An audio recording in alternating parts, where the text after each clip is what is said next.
Now I'd like to introduce someone who is all too familiar with the consequences of extreme environmentalism. McElhinney is a documentary film director and producer. In 2008, she produced and directed Not Evil, Just Wrong, a documentary which examines the devastating consequences of global warming hysteria. The film highlights the tragic consequences of the first triumph of the environmental movement, the banning of DDT. This has resulted in the deaths of more than 40 million children and adults in the developing world. McElhinney also produced and directed Mind Your Own Business in 2006, the first documentary to ask difficult questions of the environmental movement. Outraged environmental groups, including Greenpeace, called for the film to be banned when it was screened in the National Geographic Auditorium in Washington, D.C. Protesters compared Mind Your Own Business to Nazi propaganda. Yet Canada's National Post said the film, quote, deserves to be seen by anybody who wants to understand the impact on poor people of radical environmentalism. How many people here have heard McElhinney? Not many. Well, after she speaks, I guarantee you won't forget her. She's great, she's funny, but more importantly, she tells the truth, and it's the truth that needs to be heard. Without further ado, McElhinney. Good to be here. It's great to be here. God bless America. So I want to explain my story, which I think, so I'm going to be speaking twice. They have me on later on, so this is the first half. The second half will be this afternoon, and someone will tell you when that's happening. But I want to start out by explaining how I became this, the enemy of the environmental movement. So not that long ago, less than 10 years ago, there wasn't a liberal cause I didn't love. I was just about as liberal as Nancy Pelosi. I'm sorry. And I think there's consolation in the story, because I think a story can change a person's mind about things. And that's what I'm going to task you with today. I have made 2 films that I think you can convert people with. I don't think people are bad. I think people are really good, and they want to be on the right side of things. And being on the right side of things is not being environmental. And I'll explain what happened to me. I met a man. I was living in Ireland. I was a teacher, and I met a man. And these things happen. And I moved to Romania, and I became a journalist. And my very first journalism story was a murder, a fantastic murder. Not for the person who got murdered, clearly. But it was great for me, and I became completely hooked on journalism. I just thought it was fantastic. And I did stories about everything. I did a lot of stories about children. I did a lot of stories about international adoption, and I started making documentaries, because I thought some of the stories I was doing were too powerful not to be shown on the big screen. And then I came across a story. So, you know, I'm just doing everything. I'm doing every dog and pony show in the country. I do everything. And then I come across a story. And some of you will, the elements of the story are very familiar to all of you. So an evil Canadian mining company were going to rip open the land, rape the local women, destroy everything in a pristine wilderness in Transylvania. You've heard that stuff. Pristine wilderness. You've heard about that. Greenpeace, the good guys, and the local natives who can never speak for themselves. You know that paradigm. Well, I went up to cover that story of those evil Canadian miners and to meet the wonderful people from Greenpeace. And I had the story written before I even got there. I had it written in my head. I knew, of course, the wonderful Greenpeace people. So I went up a mountain in Transylvania, and I met 2 women who were there for Greenpeace. A woman from Belgium and a woman from Switzerland. And they told me this horrific story about the Canadians. I mean, it was incredible. They told me that the mining company were illegally taking people out of their homes. I mean, that's a powerful story. That's a front page news story. That's a great story. So then I went, all armed with my facts from Greenpeace, to see the Canadian mining company. The Canadian mining company were wonderful. They hid nothing. They told everything. And I went back to Greenpeace and I said, they're not forcing people out of their homes. They're offering them 25 times the value of the home that cannot be sold if the mining company don't come here. And they're living in these horrible homes, horrible, no running water, intermittent electricity on the side of the mountain, and they're getting old, and that's how they're living. And I went back to Greenpeace and I said, you can't say that if it's not true. And they said, we're all very, very emotional about things here. Everyone's very emotional. I said, I don't care how emotional you are. You can't lie about stuff. You can't lie about stuff. And I had this revelation. newsflash, Greenpeace lies. And I thought, I'm going to win Pulitzer Prizes. I'm going to be, got this incredible, I've made this incredible discovery. You know, Greenpeace lies. Oh, front page of the New York Times. So that's who I was. Very naive, and I'm not naive anymore. And so I'm on this very odd path, and I look out at you and think, I often say to people like, well, how did I get here? This is how I got here. The Canadian Mining Company built a model home in the middle of the town, and they said to people, if you can give us your home, this is the home we'll build for you. And I met an old lady in there, in that model home, beautiful home, with lovely bathrooms, and you can imagine. And she was crying. She was in her 80s. And I said, what is she crying about? Why is she upset? And she said, because I just want to live long enough to live in a house like that. She's not. And she didn't. And the reason was those two women, a woman from Belgium and a woman from Switzerland, who in their lives had never known anything but wealth. And the world is full of those women. And they're extraordinary. And they move on from destroying the hopes and dreams of the people in Transylvania to another project. That's what they do. They take away hope from people where there is a real possibility of a wonderful, beautiful job. And they're all over the place. And they're here in Michigan, I'll bet you, and you know them. And they have far too much time on their hands. And they're antis, against everything. No development. No development in any kind. Development needs to stop after they've got everything. After they have everything. And they have beautiful things. And then stop, enough. I'm doing good now. And then you know what they love to do? They love to fly to Africa and look at people in poverty. They go on holidays to look at people in poverty, and they say it's an indigenous way of life. I hate indigenous ways of life. You know why? Because people living an indigenous way of life hate it. They all want to live in it. But I'm rushing ahead of myself. So I was amazed by this story. Really, I was.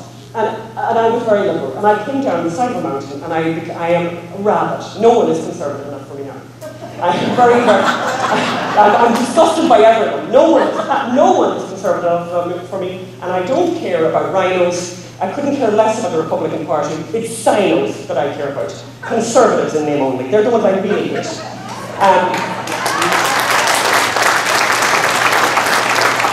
So what happened next is interesting. We made a documentary called Mind Your Own Business. In it, we took an unemployed miner from Romania, a guy called George, and we brought him to other parts of the world to see if the same story was true. And we went to Madagascar to look at a project there, and we went to the Chilean Argentinian border to look at a project there, and we brought George with us. And George interviewed people. I swear, you've got to buy Mind Your Own Business. Plug. You've got to buy Mind Your Own Business. I'll be signing them outside later on. And I'm telling you, you can't watch Mind Your Own Business and not cry. It's incredibly sad. And I can tell you kind of the Titanic moment of it is that mine in Romania has never opened. I mean, that mine has never opened. It's incredible. It's the largest gold deposit in Europe, and that mine hasn't opened. And two women, do not let anyone tell you one person can't change the world. You can change the world. One woman can change the world. Rachel Carson changed the world. And she killed 40 million people. That's what she did in changing the world, in saying things that weren't true. So don't ever let somebody say you can't change the world. You can change the world. And you have to do it on Facebook, and you have to do it on Twitter. Do not tell me you're not on Twitter. It's unacceptable. It's unacceptable. Get on Twitter, get on Facebook, and become a friend of mine. I'm Anne McElhinney. I write every day on Facebook, and I have conversations with people about whatever's going on. So get involved, and I'll give you all that stuff this afternoon, my name and all that. So we made that film, and a really funny thing happened. So the film's great.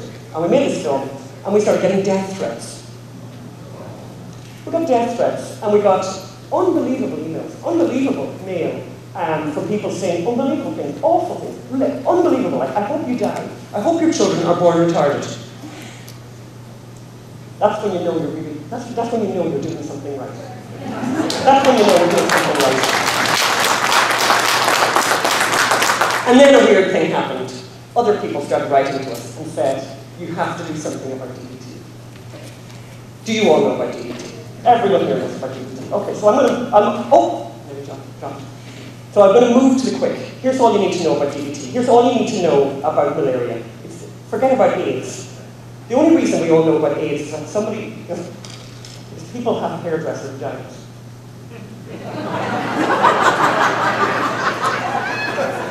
That's why people know about AIDS. No one in America has a friend who died of malaria. Malaria is what kills people. AIDS is not what kills people. Malaria is what kills people. Malaria is the biggest killer on the planet. Every day in Uganda, 370 children die of malaria. 370. Can you imagine if it was in Michigan? Do you think we'd be using DDT? Oh, I betcha. You betcha. We wouldn't have it. We wouldn't allow it. We wouldn't allow it. We wouldn't have our children here dying. 370. 370 every day. No. And why are they dying in Uganda? Because of environmentalists. I have an issue with environmentalists. It's not just fun. They kill people. This is about killing people. Killing people with lies. So it's important. And here's what I'm going to give you loads of jobs to do, and you have to come back this afternoon because there's a ton of work to be done here. If your school district, or any idiot out there, or the church that you go to, talk about bed nets, you have to start screaming. You have to make a huge fuss about bed nets. And here's why. And I can send this to you, and I'll put it up on Facebook again. And I have made a pledge, and people who've heard me speak know this. I read this everywhere I go, I read this. This is from the National Geographic. No friend of mine. They wrote a huge piece on malaria, massive piece on malaria, but this is how they ended it. When it comes to malaria, only one thing is guaranteed. Every evening in the rainy season across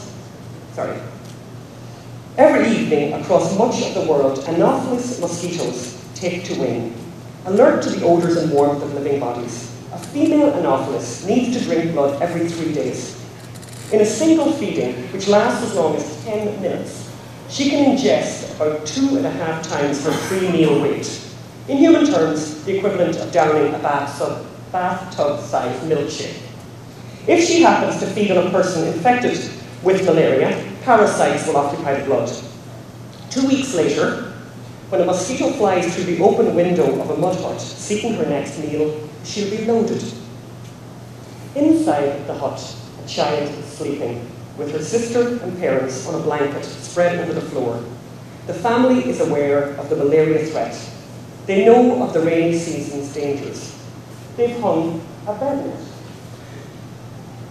They've hung a bed net from the ceiling, but it's a steamy night, and the child has tossed and turned a few times before dropping back to sleep. Her foot is sticking out from under the bed net.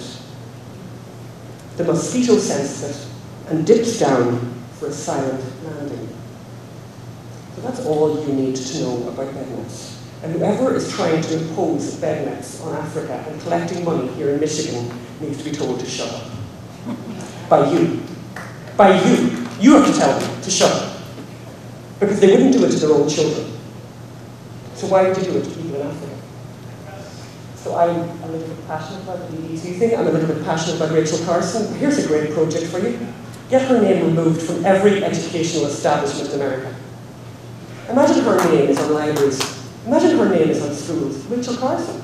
40 million dead children. Would you put Hitler's name on a school building? Extraordinary. So we made a film about Not Evil, Just Wrong, which looks at Rachel Carson. And we basically said to ourselves, who's the new Rachel Carson? Who's the contemporary Rachel Carson? And we said Al Gore. Al Gore is the new Rachel Carson. And we're doing a special offer of Not Evil, Just Wrong and Mind Your Own Business today. And I'm signing them. Al Gore has said that his most incredible person that ever lived on the planet Earth was Rachel Carson. That's who Al Gore is. These people are so dangerous. Al Gore is telling us that the world's about to end. You've heard this. Yeah, we're all about to die because of our use of fossil fuels. Who uses the most fossil fuels of the whole of this room combined? The whole of this room combined, Al Gore. That's how you know you're not about to die. You need to look at the behavior of the people who are telling you that we're all about to die. Just look at the behavior of those people. That's how you know we're safe. Robert Redford, as you know, has a huge advocate against fossil fuels. He did an ad for United Airlines. Do you know what United Airlines put in their planes to make them go? You know, these people, their life, the guy who's the head of the IPCC, the head of, this Intergovernmental Panel on Climate Change, you know this guy, he's Indian. He said we're going to have to live with less. He said we're going to have to change our lifestyles. Do you know what he does in his lifestyle? He flew from New York to India, not to see a cricket match, no, to watch the cricket team practice. These are the people who are preaching to us and telling us how to live. You have to hunt them down everywhere they are, and you have to expose their lives. Because liberals like to say it's all a bit grey. There's no real truth. It's all a bit grey. Nothing's grey here. There's truth and there's lies. Truth and lies. It's very, very simple. Fossil fuels are extraordinary. They're so beautiful and so marvelous, and we should celebrate them every day, but we have to fight for them. And I'm going to be talking a lot more about that this afternoon. We have to fight for fossil fuels. Fossil fuels make our lives magnificent. Fossil fuels keep us alive, make our lives magnificent, make our lives safe. The alternative to not having energy is a nightmare. And it's a nightmare people live every day. And they die really, really young. In Tanzania, 47. 47 is the average, that's like an old man. That's about as old as you can expect to be. And it's all because of energy. And my task today, and I'm going to talk this afternoon, I'm only talking about energy. Because there is a huge threat out there right now. Are you giving me an indication that I've got to go? Oh my God, I'm okay. There is a huge threat right there, right now in America, to fracking. There are people telling lies about fracking. And everyone in this room, I don't care if you work for the gas industry or you don't, this matters to you, even though you may not even know it. You have to fight for fracking. Fracking it's a miracle.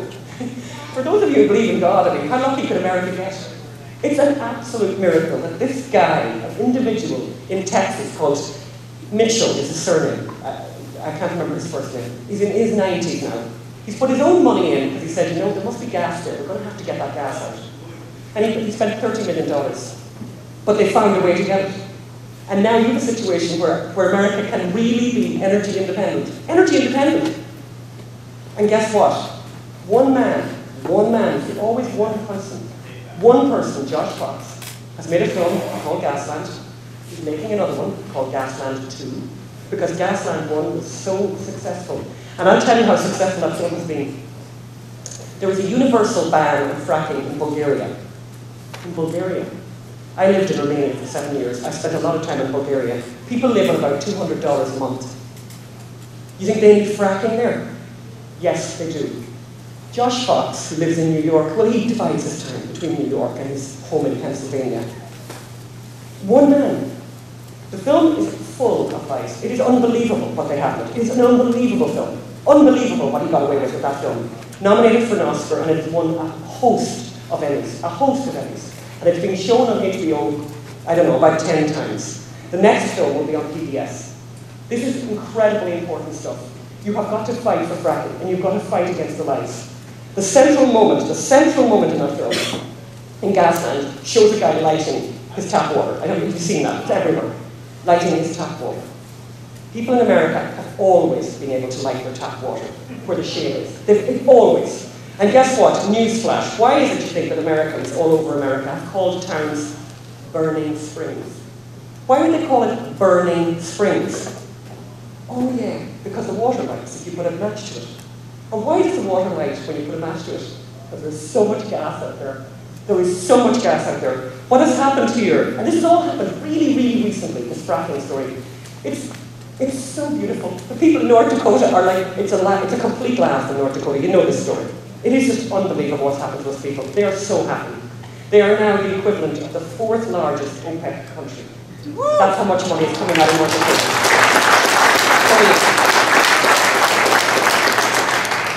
But you have to fight for it. You cannot be complacent. Everyone in this room who appreciates, and I often say I'm kind of preaching to the choir. Well, guess what? The choir need practice.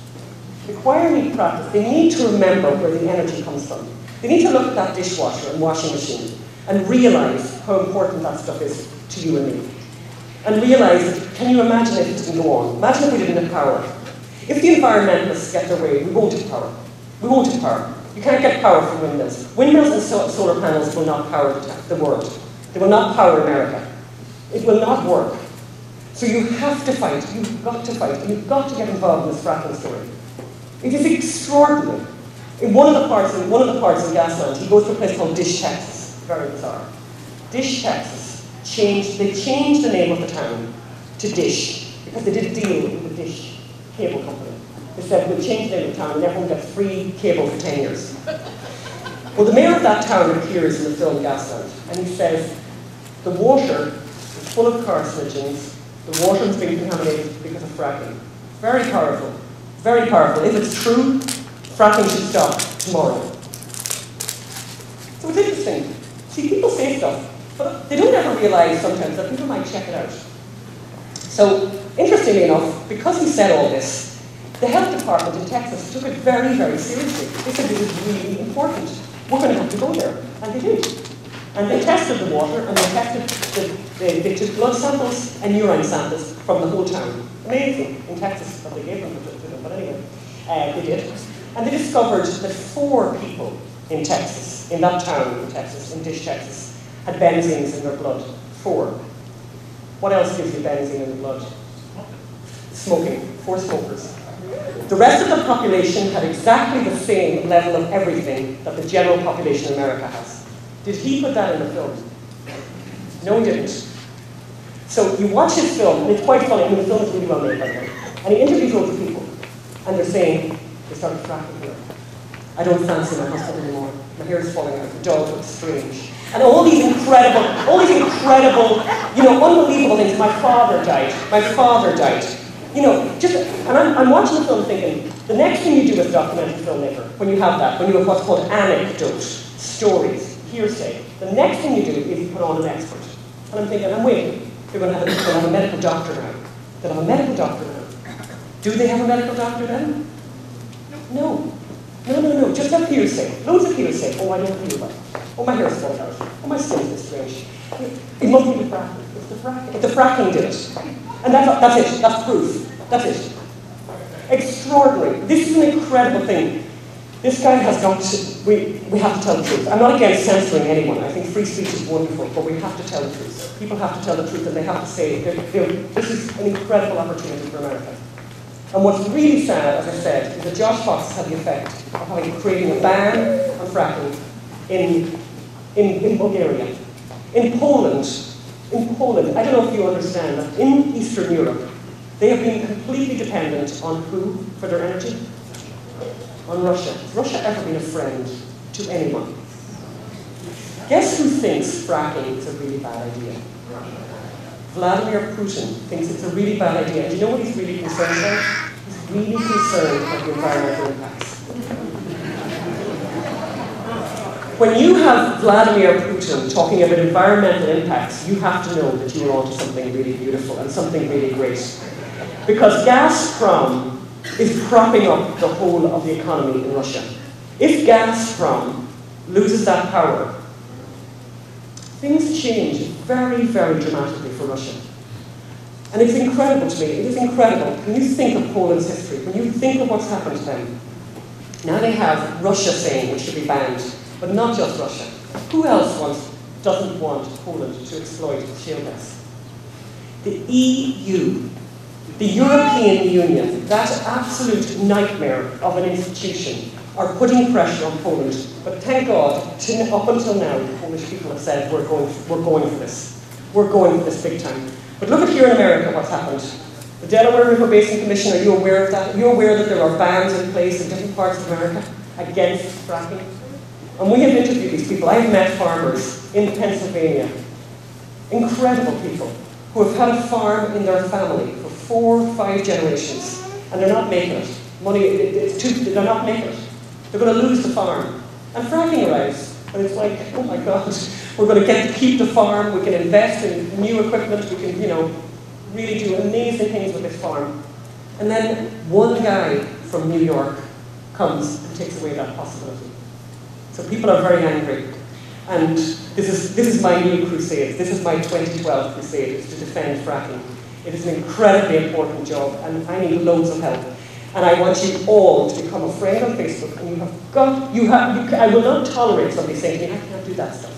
I can't do that Facebook stuff. You have to do that Facebook stuff. Because it's the only thing the left can't control. They can't control it. And Twitter, they cannot control Twitter. They cannot control Twitter. I mean, were you watching the other night when John King asked that question? And I'm on Twitter, like you're on Twitter, and it's like a storm of comment comes in. You can talk to John King directly on Twitter. You have to do this. Find that young person in your home and get them to teach you how to do it. You have to do this. And you have to do Facebook. And become a friend. Become a friend. I'm going to talk a lot more about energy this afternoon and things that you can do, but you have got to fight for American energy. You have got to fight for it. You can't sit and be complacent. I think one of the things that I've realised is that, particularly with Conservatives, you've been complacent for too long. That's how things got to the really awful state that they're in.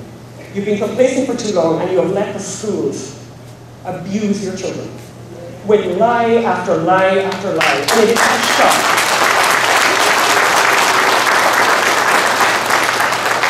The real battlegrounds here are the schools, and by the way, the churches are a disgrace.